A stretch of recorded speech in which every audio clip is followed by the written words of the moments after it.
ओम नमः शिवाय सभी को। मैं अच्छी हूँ, आई होप आप भी अच्छे होंगे, है ना।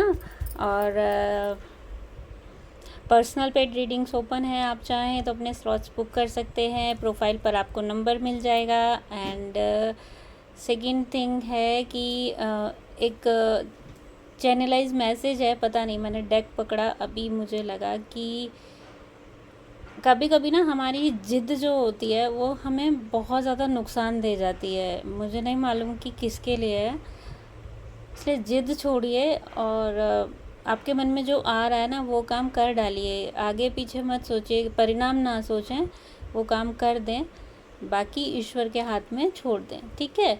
तो विद दैट नोट हम करते हैं रीडिंग स्टार्ट। चलिए देख लेते हैं कि क्या रहता है आने वाले समय में आपकी लाइफ के अंदर, ठीक है। कनेक्ट कीजिएगा, 3 शफल लेंगे एज यूजुअल। कार्ड नहीं आएंगे तो इंट्यूटिवली लेंगे। क्या बात है, एक सेकेंड। बहुत परेशान हैं आप, आपको बहुत ज़्यादा हेल्थ इशू शायद से किसी को है, और ये कोई मतलब नई कोई प्रॉब्लम नहीं है, पुरानी ही प्रॉब्लम है। किस लिए है? ओके, ठीक है।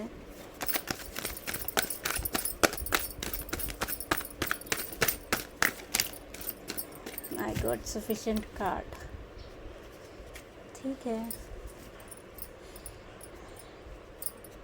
देखो ये ना एक जर्नल रीडिंग है, मैं पहले ही बोल देती हूँ। अब आप बॉटम ऑफ द डेक देख लीजिए।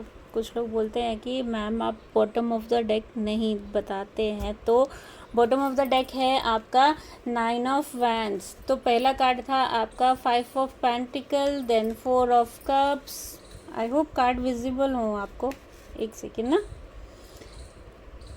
फिर है 6 of pentacles and then 2 of cups and 10 of pentacle।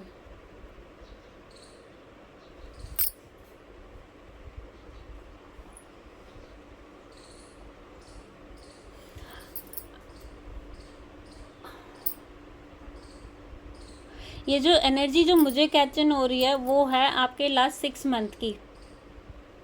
अब मैं तीनों जो पक्ष हैं वो तीनों बोल देती हूँ, आप देख लीजिए आपसे किस हिसाब से रिजोनेट होता है। एंड उतना ही लीजिएगा जितना आपसे रिजोनेट होता है, बाकी दूसरों के लिए छोड़ दीजिएगा, ठीक है। तो पहली बात तो है, जो आपने इस समय बहुत ज़्यादा या तो हेल्थ इशू देख रहे हैं आप अभी, एंड पता नहीं कितने लोगों से रिजोनेट होगा।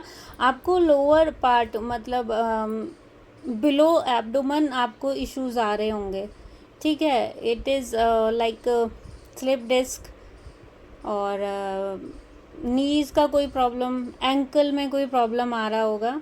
और ऐसा क्यों हो रहा है? क्योंकि ये काफ़ी समय से रहा है, काफ़ी लंबे समय से हो रहा है, बट आप जो है ना इस चीज़ को नोटिस नहीं कर रहे हैं। नोटिस इन द सेंस कि नोटिस करके भी इग्नोर कर रहे हैं, तो ऐसा नहीं करना है। बेसिकली आज की जो गाइडेंस है वो जनरल गाइडेंस तो है ही, बट हेल्थ इशू किसी को है तो भाई please take care of your things, ठीक है, otherwise you are suffering very badly, ठीक है। एंड आपका फिर कार्ड है 6 ऑफ पेंटिकल। और ये देखो कभी कभी क्या होता है ना कि हम इसी रीडिंग को मैं कंटिन्यू करूँगी। कभी कभी होता है कि हमें हमारी प्रॉब्लम पता होती है, बस हम लैक ऑफ बैलेंस ना चीज़ें और ज़्यादा वर्स्ट कर देते हैं। और क्यों वर्स्ट होती हैं वो?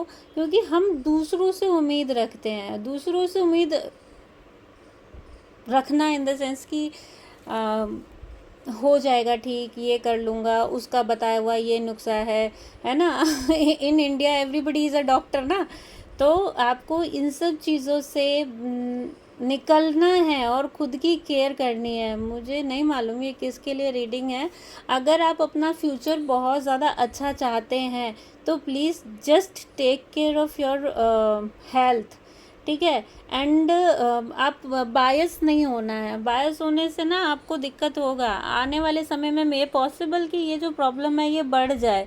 तो यहाँ पे सीधी सीधी बात है, चीज़ों को बेटर करने के लिए ना हमें कंफ्यूज स्टेट ऑफ माइंड नहीं रखना है, और पीछे हम कितनी चीज़ें ख़राब करके आ रहे हैं वो भी नहीं देखना है। एट प्रेजेंट अगर हमारे सामने हमें हेल्थ इशू आ रहे हैं तो सब कुछ छोड़कर आप अपनी हेल्थ पर ध्यान दें, ऐसा गॉड गाइडेंस है, ठीक है। और अगर मैं इसके लिए एक गाइडेंस और लेके देखूं तो हाँ जी, बिल्कुल बिल्कुल बिल्कुल बैलेंस की वजह से बहुत तेज़ी में आपको ये इशू होगा, बहुत तेज़ी में आपको समझ भी नहीं आएगा कि क्या हुआ है, ठीक है।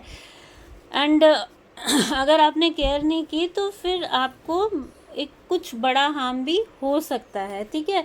So guys please just take care of your health, क्योंकि हेल्थ इज़ वेल्थ, ठीक है। एंड रीडिंग अच्छी लगे तो शेयर एंड सब्सक्राइब ज़रूर से कीजिएगा। Thank you for watching.